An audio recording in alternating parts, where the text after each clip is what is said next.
nima? Ha endi necha yil bo'ldi og'riganiga dedi. 15 yil bo'ldi. 15 yil og'rigandan keyin ona endi qolmaydi-da dedi.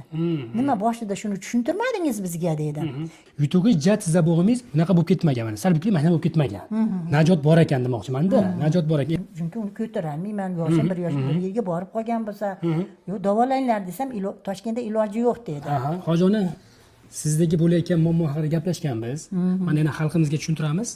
Tizza bo'g'imida osteoartroz degan kasallik, ya'ni tizzamizni tog'ay qavatini yemirilishi. Tizza bo'g'imining tashqi tomoni, ichki tomoni bo'ladi mana. Tashqi tomonida keng masofasi bor, ichki tomoni bekilib qoldi. Ya'ni tog'aylarimizni 80% yeyilib qolibdi. Bu degani tizza bo'g'imining tog'aylarida yemirilishini 3-4-bosqichga to'g'ri keladi. Namangandan keldingiz. Keldim. Bizga kelguncha nechta joyda davolandingiz?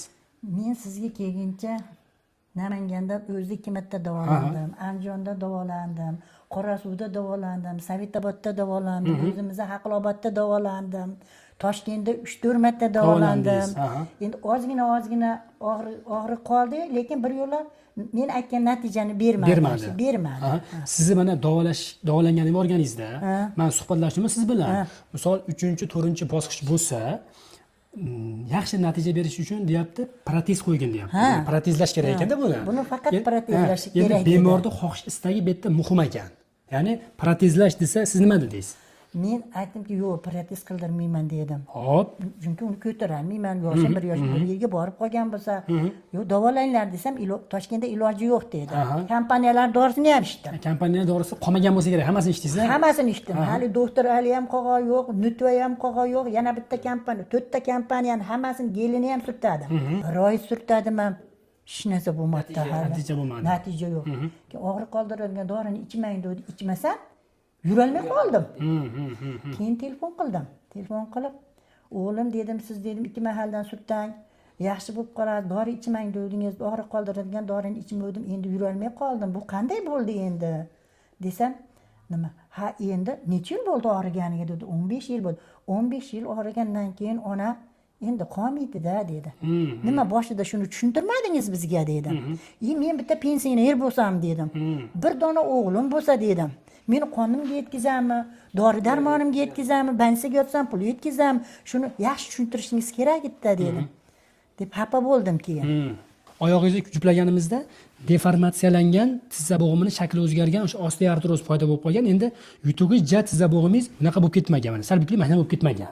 Najot bor ekan demoqchiman-da, najot bor ekan. Endi hozir biz qilayotgan tizza bo'g'imizdan kislorod, fizlecheniya qilayotgan muolajalarimiz hali buni yana ham orqaga qaytaradi. Holat yuring-da. Yuring. Ash holatda xo'p, yaxshi. Mana yurganingizda hojoni oqsaqlanish yo'q. Mana bilyapsiz-a? Oqsaqlanishingiz yo'qligi bu katta yutuq. Yuravering-da bemalol. Zo'r. Kelganda qana kelo. Kelavering mana bu tomonga. Hozir mana yengillik bor-a, 3 kunda bo'lsa ham. Bunisi yerga tegib qoldi. Bunisi sal tekka yo'q. Hojona mana osteoartroz, yana qaytaraman, tizza bo'g'imidagi tog'aylarda yemirilishi haqida har bitta videolarda chiqaryapmiz. Endi 3-4-bosqich. Siz protezni xohlamaysiz. Protezni xohlamaysiz. Yana qaytaraman, protezni xohlamagan bemorlarimizga protez qo'yilmaydi. Yana bitta qaytaramaski, bu 3-4-bosqich yemirilish uyga borgandan keyin qancha muddatdan keyin og'rib qoladi? 2 oydan keyinmi, 3 oydan keyinmi, 6 oydan keyinmi, 1 yildan keyinmi, bu organizmga bog'liq ekan demoqchiman-da. Organizmning kuchiga bog'liq ekan. Men mana shu Dostonbekni YouTubedan ko'rib topib keldim. Topib kelguncha mana har tomonga o'zimni urib ko'rdim. Qaysi dorini ichsam qanday tuzalar ekan deb. YouTubedan mana shu Dostonbekni ko'rdim. Hamma oyoq og'riqlar ashitdi ekan. Tuzatib yuboryapti ekan. Bitta anjorlikni xuddi menga o'xshab 3-4 darajasi ekan. Mana tuzalib qolibdi, operatsiya qilmasdan. Ashiga olib bor meni dedim. Men aytgan turib oldim, kechaga olib borasan meni deb. Bormasang ham mayli, yotaverma dedim. Sharoitlar, bayda xodimlar, hammasini muomalalari, massajdagilarning muomalalari, buni ukol qilayotgan mesestralar, uni kislorod quyayotgan bolalarim, Dostonbek o'zini tarbiyasini olganda ular muomalalariga gap yo'q.